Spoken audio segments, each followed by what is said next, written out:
राजा मनु की कहानी। राजा मनु बहुत समृद्ध और समर्पित राजा थे। वे भगवान विष्णु के बहुत बड़े भक्त थे। उन्होंने स्तयाग युग में शासन किया। एक दिन जब वे शहर में घूम रहे थे तो उन्होंने देखा कि समाज में बुराइयां फैल गई हैं और लोग भगवान के नाम पर पैसे भी मांग रहे हैं। वे इससे बहुत परेशान हुए और उन्होंने अपना राज्य त्याग कर मानवता का मार्गदर्शन करने का निर्णय लिया। वे अपनी पत्नी के साथ ज्ञान के मार्ग की खोज में एक जंगल में रहने लगे। एक दिन उन्हें एक छोटी सी बोलने वाली मछली मिली जो 6 हार सामना करना पड़ा। यहां तक कि उन्हें गांव वालों ने पीटा भी जो मछली को खाना चाहते थे। अंततः वे उसे बचा पाए। वे मछली को समुद्र में ले गए और भगवान विष्णु अपने मत्स्य अवतार में उनके सामने प्रकट हुए। वे मनु से बहुत प्रसन्न हुए और उन्हें एक नाव बनाने का आदेश दिया जिसमें वे मानव जाति को आत्मज्ञान की ओर ले जा सकें। मनु के सभी रिश्तेदार और मित्र मर गए। भगवान विष्णु ने मनु, उनकी पत्नी और जानवरों को नाव पर ले लिया। भगवान शिव जो संहारक हैं ने पृथ्वी को समाप्त कर दिया, लेकिन पृथ्वी पर जीवन जारी रखने के लिए इन्हें बचा लिया गया। इस प्रकार राजा मनु एक समय यात्री थे जो एक स्थान से दूसरे स्थान पर आए और पृथ्वी पर जीवन जारी रखा। उन्होंने स्तयाग युग का अंत देखा और त्रेता युग की शुरुआत की। समय की मूल व्याख्या। जब विष्णु सो रहे होते हैं तो भगवान ब्रह्मा उनकी नाभि से कमल के रूप में अंकुरित होते हैं। यह सृष्टि की जड़ का प्रतीक है। ब्रह्मा इस ब्रह्मांड के निर्माता हैं जिसमें हम सभी निवास करते हैं। हम ब्रह्मा को ब्रह्मांड के रूप में भी ले सकते हैं और वैदिक ग्रंथ अक्सर इस ब्रह्मांड को ब्रह्मांड कहते हैं। यह बिग बैंग से निर्मित ब्रह्मांड को संदर्भित करता है जिसे विष्णु की नाभि से खिलने वाले कमल के रूप में वर्णित किया गया है। पुराणों के अनुसार यह ब्रह्मांड एक अस्थायी ब्रह्मांड है जिसमें ब्रह्मा 100 ब्रह्मा वर्षों तक रहते हैं और फिर इसे विलीन कर देते हैं और एक नया ब्रह्मांड पैदा होता है। वेदों में समय का मापन। वेदों में एक वेद यानी 100 त्रुटि लगभग 30 ms के बराबर होती है। काल चक्र को परिभाषित करने वाली कई गणनाएं हैं। 15 दिन एक पक्ष के बराबर होते हैं। लोकप्रिय रूप से उज्ज्वल चंद्र चक्र कहा जाने वाला पक्ष पितरों या मृत पूर्वजों के लिए दिन होता है और अंधकारमय चंद्र चक्र उनकी रात होती है। मुहूर्त एक वैदिक इकाई है जो समय को मापती है। 24 घंटे के दिन और रात में 30 मुहूर्त होते हैं। प्रत्येक अवधि 48 मिनट की होती है जिसे आगे 30 कलाओं में विभाजित किया जाता है। मुहूर्त शब्द का प्रयोग ब्राह्मणों और ऋग्वेद में मुहूर्त को परिभाषित करने के लिए किया जाता है। इसका अर्थ है प्रत्येक दिन में होने वाला क्षण। 7 मुहूर्त हैं अर्थात स्वाति, विशाखा, अनुराधा, ज्येष्ठा, मघा, पूर्वा, फाल्गुनी, उत्तरा फाल्गुनी। किंवदंतियों के अनुसार मनुष्य का एक वर्ष स्वर्ग के एक दिन के बराबर होता है। इस आधार पर माना जाता है कि 15 जनवरी से 15 जुलाई तक जब सूर्य उत्तर पूर्व की ओर झुककर उदय होता है तो वह देवताओं का दिन होता है और शेष 6 महीने जब सूर्य दक्षिण पूर्व की ओर झुककर उदय होता है तो उसे उनकी रात कहा जाता है।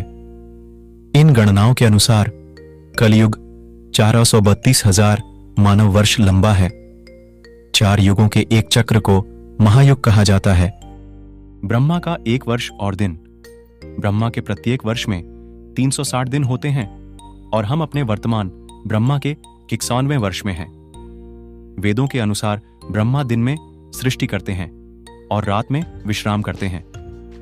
इस दौरान सारी सृष्टि उनमें वापस समा जाती है। इसलिए हमारा जीवन काल ब्रह्मा के एक दिन के बराबर है। अगर हम गणना करें तो प्रत्येक दिन या कल्प 14 मनवंतरों के बराबर होता। इसके अनुसार ब्रह्मा के 50 वर्ष बीत चुके हैं और हम उनके 71वें वर्ष में हैं। इन सभी गणनाओं के अनुसार हमारी पृथ्वी लगभग 175 बिलियन वर्ष पुरानी है। आधुनिक विज्ञान ने भी यही अंक पाया है और सच में मानव मस्तिष्क बहुत मददगार है। अगर हम गैजेट का उपयोग करना बंद कर दें और अपने मस्तिष्क के न्यूरॉन्स का उपयोग करें। सिंधु घाटी सभ्यता। इसलिए अगर हम सबसे प्राचीन सभ्यता को देखें तो एक नाम सामने आता है और वह है सिंधु घाटी सभ्यता। अब समय यात्रा की अवधारणा के बारे में बात करते हुए हम सभी उस बढ़ते डर से परिचित हैं जिसने 2012 में पृथ्वी के नष्ट हो जाने के मानव जाति को पंगु बना दिया है। खैर, यह अवधारणा इसलिए आई क्योंकि दुनिया की पहली सभ्यता के लोग केवल 2012 तक का कैलेंडर बना सकते थे। इसका अधिक बारीकी से विश्लेषण करने पर सिंधु घाटी संभवतः 8000 वर्ष पुरानी थी। इसलिए यह जानना काफी दिलचस्प है कि उन्हें कैसे पता था कि 8000 साल बाद क्या होगा। इससे समय यात्रा की बात सामने आती है।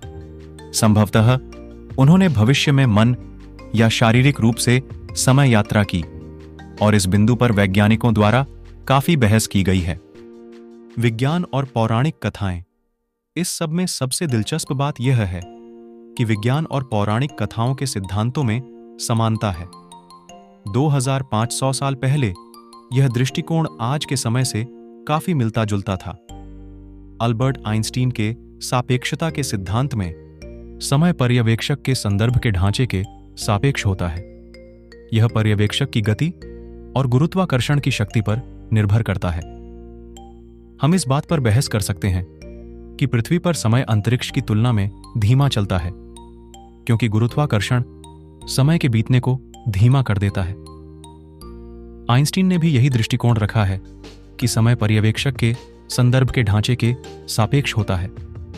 ब्रह्मा ने राजा और रेवती को बताया कि जब वे ब्रह्मलोक में प्रतीक्षा कर रहे थे, तब पृथ्वी पर 27 चतुर्योग बीत गए थे। यही सिद्धांत है कि अलग अलग जगहों पर अलग अलग समय चक्र होता है, जो आइंस्टीन के जन्म से 2500 साल पहले था। इसलिए हम उस युग के दौरान विज्ञान की उन्नति को अच्छी तरह से मान सकते हैं। हिंदू दर्शन इस अवधारणा से काफी परिचित है कि समय सापेक्ष है, और वैदिक शास्त्रों के कई अंश लगातार देवताओं के ब्रह्मांडीय समय की ओर इशारा करते हैं, जो पृथ्वी पर अलग अलग चलता है। पृथ्वी पर एक चतुर्युग 4320,000 मानव वर्षों के बराबर है। सवाल उठता है कि क्या राजा और उनकी बेटी अनजाने में समय यात्री थे, क्योंकि ब्रह्मा के सामने कुछ मिनट पहले ही धरती पर सहस्राब्दी बीत गई थी। आइंस्टीन के सिद्धांत में सैद्धांतिक रूप से खामियां हैं। स्पेस टाइम, जहां नकारात्मक ऊर्जा स्पेस और समय को एक साथ सुरंग के मुहाने पर लाती है और पूरी तरह से अलग स्पेस और ब्रह्मांड में उभरती है। हालांकि ये काल्पनिक बने हुए हैं, लेकिन इन्हें लगातार साइंस फिक्शन फिल्मों में समय यात्रा की वस्तुओं के रूप में इस्तेमाल किया जाता है। उदाहरण के लिए मूवी टाइम बैंडिट्स 1998 ने आकाशीय मानचित्रों पर स्थानों को दिखाया। यह लगभग आइंस्टीन रोसेन पुल के ऊपर से नीचे की ओर देख रहा है। आज समय को एक तीर के रूप में देखा जाता है, जो एक शुरुआत, मध्य और अंत के साथ एक विशेष दिशा में आगे बढ़ता है। लेकिन दिलचस्प बात यह है कि समय और समय यात्रा के बारे में विभिन्न संस्कृतियों की अवधारणाएं हैं। सिद्धियां या अलौकिक अवधारणात्मक अवस्थाएं। यहां हम विशेष रूप से महाभारत की बात कर रहे हैं, लेकिन महाभारत के युगों के दौरान ये सिद्धियां उन संतों द्वारा प्राप्त की गई थीं जो समय यात्रा कर सकते थे। सिद्धि का अर्थ है पूर्णता की स्थिति। हिंदू पौराणिक कथाओं में यह आध्यात्मिक रूप से संबंधित क्षमता है।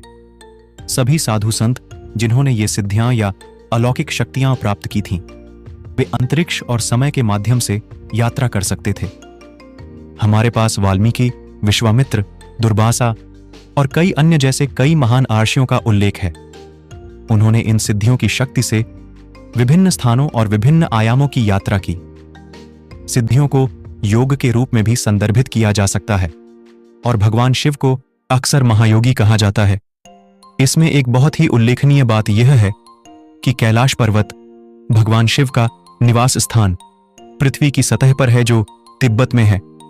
लेकिन किंवदंतियों का कहना है कि कैलाश में कालचक्र अलग तरीके से चलता है। इसी तरह हम इस तथ्य से संबंधित हो सकते हैं कि जिन ऋषियों ने भगवान को प्रसन्न करने के लिए तपस्या की थी, उन्होंने समय यात्रा की। उन्होंने इतने युगों के बाद भी अपनी उम्र और जवानी बरकरार रखी। गीता की बात करें तो यह हिंदू धर्म का पवित्र ग्रंथ है, और यह भगवान कृष्ण द्वारा अर्जुन को दिया गया शाश्वत ज्ञान है। गीता में उल्लेख है कि कलयुग में बुराइयां अपने चरम पर होंगी और गंगा नदी सूख जाएगी। हाल ही में हुई खोजों से पता चलता है कि गोमुख गंगा यहीं से बहती है, का मुहाना धीरे धीरे संकरा होता जा रहा है। इसीलिए कृष्ण जानते थे कि आगे क्या होने वाला है।